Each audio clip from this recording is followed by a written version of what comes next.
At Boscov's, we're giving you and your loved ones the biggest gift yet. Men's college fleece pullover hoods, only $19.99. They stopped them, or at least they stymied too big to ring. And we wanted to landslide tremendously. She did an amazing job. Now Ron is going to have to make, because Marco has been really a star already, and we haven't started, but we see signs of from some people or very early. We see signs of stardom, and Marco has done incredibly. He's sort of born for it. It was such an easy decision. The Marco decision was such an easy, but he leaves a vacancy in Florida, and Ron's going to have to make that decision, and he'll make the right decision. I also know that Laura's got so many other things. I mean, she's got so many other things. People want her to be on television. They want to give her contracts. Her predominant thought is our country and her family. Those are her thoughts. But she's got so many other things that she's talking about. He'll make the right decision. Mr. President. Senators who oppose your nominees, your cabinet nominees, should they be primary? If they are unreasonable, I'll give you a different answer, an answer that you'll be shocked to hear. If they're unreasonable, if they're opposing somebody for political reasons or stupid reasons, I would say it has nothing to do with me. I would say they probably would be primary. But if they're reasonable, fair, and really disagree with something or somebody, I can see that happening. But I do believe that if they're unreasonable, I think we have great people. I think we have a great group of people. Pam has been unbelievably received. You take a look, Pam Bondi. So many have been just unbelievably received.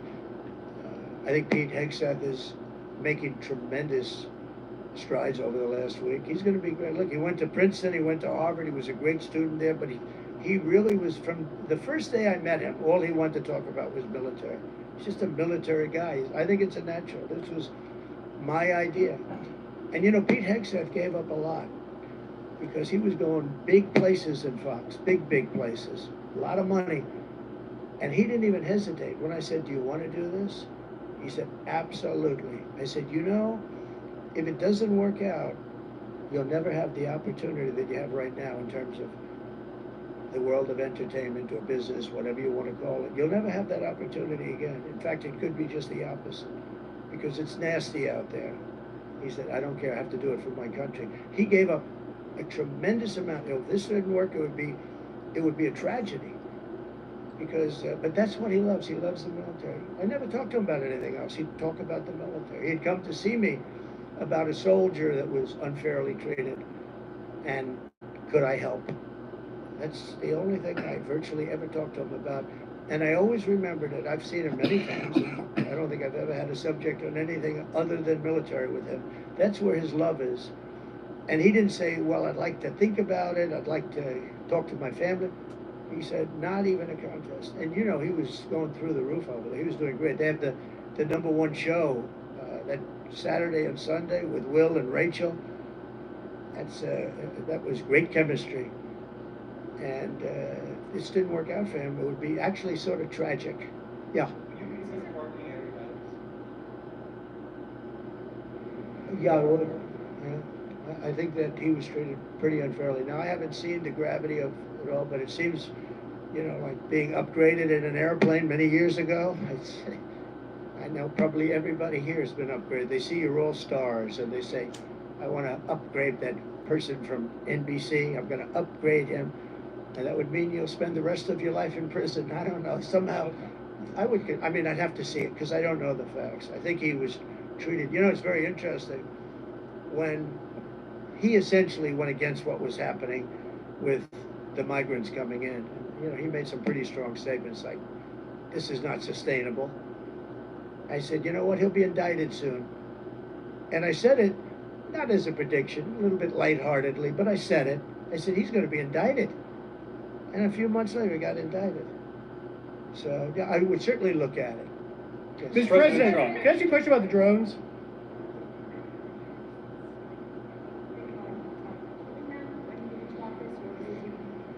Well, we had 5,000 troops along the border, and I asked a couple of generals, so we have an army of 250,000 in Syria, and you had an army of 400,000. They have many more people than that. Turkey is a major force, by the way, and Erdogan is somebody I got along with great, but he has a major military force, and his has not been worn out with war. It hasn't been worn out with all of the other things. I mean, he's built a very strong, powerful army. And so we have 5,000 soldiers in between a 5 million person army and a 250,000 person army. And I asked the general, what do you think of that situation? He said, they'll be wiped out immediately. And I moved them out and I took a lot of heat. And you know what happened? Nothing. I saved a lot of lives. Now we have 900. They put some back, but 900. If you're talking about two, now that one of the sides has been essentially wiped out, but nobody knows who the other side is. But I do. You know who it is? Turkey. Okay, Turkey's the one behind it. He's a very smart guy. They've wanted it for thousands of years, and he got it. And those people that went in are controlled by Turkey, and that's okay. It's another way to fight. But no, I don't think that I want to have our soldiers killed, but I don't think that will happen now anyway because the one side's been decimated. Mr. President, what is your question on the drones? Well, nobody knows what the final outcome is going to be in the region. You know, nobody knows who really the final. I believe it's Turkey, and I think Turkey is very smart. He's a very smart guy, and he's very tough. But Turkey did an unfriendly takeover without a lot of lives being lost. I can say that Assad was a butcher. What he did to children. You remember I attacked him with the 58 missiles. Unbelievable missiles coming from ships 700 miles away, and every one of them hit their target. But I did that. That was the red line in the sand. Obama drew it, and then he refused to honor what he did. He said, if anybody goes across the red line, and Assad killed many more children after that, and Obama did nothing, but I did. I hit him with a lot of missiles. In fact, President Xi was sitting here the night he was in that dining room having chocolate cake. Remember the famous chocolate cake? But and that's when I explained what we were doing as the missiles were shot. And it was amazing as to precision because every one of those missiles hit its target from a long distance away. Had President Obama drawn the line and where it meant something, you wouldn't have even had Russia there. But in the end, I never understood why Russia went there. They were not getting very much out of it. But now their time is taken up with Ukraine, and we'd like to get them to stop when Ukraine and Ukraine stop also. As you know, when I went to the cathedral, which is fantastic, the job that they've done in France, and the job that Macron, Emmanuel did. I mean, he did a phenomenal job on the rebuilding of that cathedral. It's magnificent, and they did a great thing. And they had great respect for our country. They treated me, meaning I'm the country, I'm the representative of our country, and we were treated with great respect. And one of the people that came to pay his respects is, as you know, Ukraine, Zelensky. And he would like to have peace. He wants peace. Everyone's being killed. It's the worst carnage that this world has seen since World War II. I've had pictures of fields where bodies are lying on top of bodies. Looks like the old picture. At AMCO, you'll be trained to keep up with all the latest engineering. What's he doing? And we're trying to get it. Well, we're gonna see. We're gonna be talking. We'll be talking to President Putin, and we'll be talking to the representatives, Zelensky and representatives from Ukraine. We got to stop it. It's carnage. What about the fear here at home of the drones? Thank you. Good to see you. Good to see you. Can you comment on the drones that are flying around New Jersey ports? It seems like the American people have a big disconnect. The government knows what is happening. Look, our military knows where they took off from. If it's a garage, they can go right into that garage. They know where it came from and where it went. And for some reason, they don't want to comment. And I think they'd be better off saying what it is our military knows and our president knows. And for some reason, they want to keep people in suspense. I can't imagine it's the enemy, because if it was the enemy, they'd blast it out. Even if they were late, they'd blast it.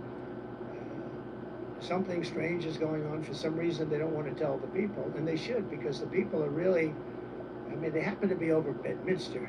You know, they're very close to Bedminster. I think maybe I won't spend the weekend in Bedminster. I've decided to cancel my trip. Have you received an intelligence briefing on the drones? I don't want to comment on that. Have you been? Do you have any reason to think they're a threat? Two quick questions. First, on vaccines, do you want RFK Jr. to revoke any vaccines? No, I want him to come back with a report as to what he thinks. We're going to find out a lot. We're doing two things. We're going to have tremendous cost savings will come out of this. That's a minimum. And we're also going to have, and I think, very serious discussions about certain things, whether it's pesticides. You know, Europe doesn't use pesticides, and yet they have a better mortality rate than we do. They don't use pesticides. In fact, they use it as an excuse not to take our farm product. We spend billions and billions of dollars on pesticides, and something bad's happening. Again, you take a look at autism today versus 20, 25 years ago, it's like not even believable. So we're going to have reports. No, nothing's going to happen very quickly. I think you're going to find that Bobby is a very rational guy. I found him to be very rational. No, nothing, you're not going to lose the polio vaccine. That's not going to happen. I saw what happened with the polio. I have friends that were very much affected by that. I have friends from many years ago, and they have, obviously, they're still in not such good shape because of it. You know, that was, and many people died. And the moment they took that vaccine, Dr. Jonas Salk did a great job. So I don't